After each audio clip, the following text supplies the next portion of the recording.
याच्याशिवाय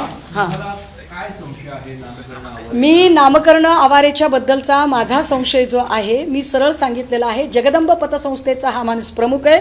मी जी काही स्थानिकची माहिती घेतली त्या माहितीनुसार मला जे जाणवलं त्याच्यानुसार हा माणूस अनेक बड्या नेत्यांचे पैसे ब्लॅकचे व्हाईट करायचा. मग कुणाकुणाचं ब्लॅक व्हाईट करायचा, का त्या एका फोटोमध्ये हे चौघेच लोक का दिसतात याची उत्तरं केसरकरांनी दिली पाहिजेत. केसरकर शालेय शिक्षण मंत्री ना, शालेय शिक्षण मंत्री काय करतो इकडे तिकडे, याचं काय काम होतं, उत्तरं मिळाली पाहिजेत. उगाच कुणीतरी माझ्या विरोधात कारस्थान करते, मग कारस्थान आम्ही बाकीच्यांच्या विरोधात का बरं करत नाही आहोत. ढिगारा लोकांची फोटो आहेत त्यांच्या विरोधात का बोलत नाही. केसरकर आम्ही तुमच्याच विरोधात का बोलतोय, उत्तरं दिली पाहिजेत त्यांनी या सगळ्या गोष्टी. या संदर्भात माहिती घेतली म्हणलात आता, तो ब्लॅकचं एकूणच जे फाईट करत होता ते पोलिसांनी अजून एकदा पडताळून बघावं. आपण काही नेते असतील किंवा अधिकारी असतील असं म्हणाला, आपण माहितीनुसार कोणी नेते आहेत का की ज्या पद्धतीने जी माहिती मिळते त्याच्यानुसार अनेक बड्या नेत्यांची, अधिकाऱ्यांचे, अनेक लोकांचे पैसे इथे ब्लॅक व्हाईट पतसंस्था म्हणून तिथे होत होते. आता ते नेमके कोण त्याची डिटेल काढेन मी. तेवढ्या डिटेलमध्ये जर मी केसरकरांना एकदा बोलायची संधी देते, कारण केसरकर काल एका वृत्तवाहिनीला बोलताना म्हणाले की माझ्या विरोधात कटकारस्थान होतं, महाराष्ट्रात कुठेतरी दंगल उसळवायची होती. केसरकर असल्या बालिश गप्पा सोडा, असले बालिश आरोप करणं सोडा. माझं तर उलट आवाहन आहे केसरकरांनी आणि मी समोरासमोर चर्चेला बसावं. केसरकरांनी कुठलेही आरोप करावे आणि त्याचं उत्तर द्यायला मी तयार आहे. मात्र तुम्ही पळ काढू शकत नाही या सगळ्या परिस्थितीपासून, त्यांनी बोललं पाहिजे. याच पतसंस्थेमध्ये खराची एकेकाळी होता अशी देखील चर्चा याच बॉडीवर नाही. ते आता एक रेकॉर्डवर मी आज तो माणूस आणते.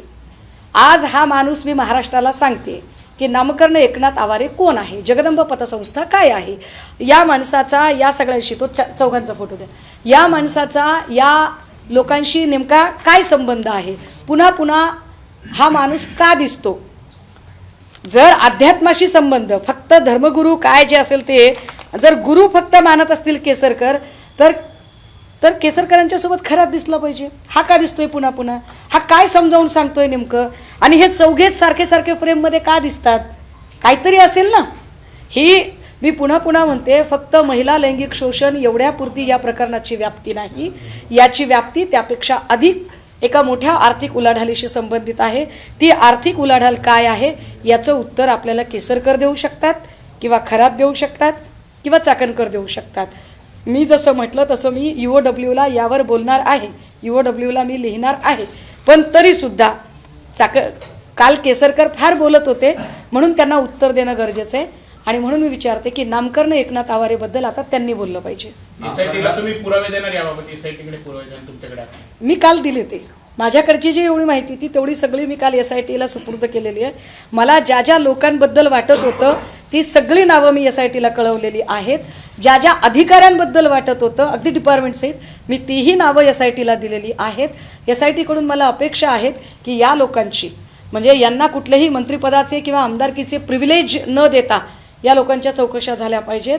कारण हा एक धडा गेला पाहिजे की महाराष्ट्रातल्या लेकी बाळी अत्यंत सुरक्षित आहेत, त्या सुरक्षित राहू शकतात, वावरू शकतात. यासाठी ह्या अशा पद्धतीच्या प्रवृत्तींना चाप बसला पाहिजे. हे नेमकं काय, कशासाठी हे चौघे आले होते, या फोटोचं रहस्य काय आहे ते त्यांनी सांगितलं पाहिजे एकदा.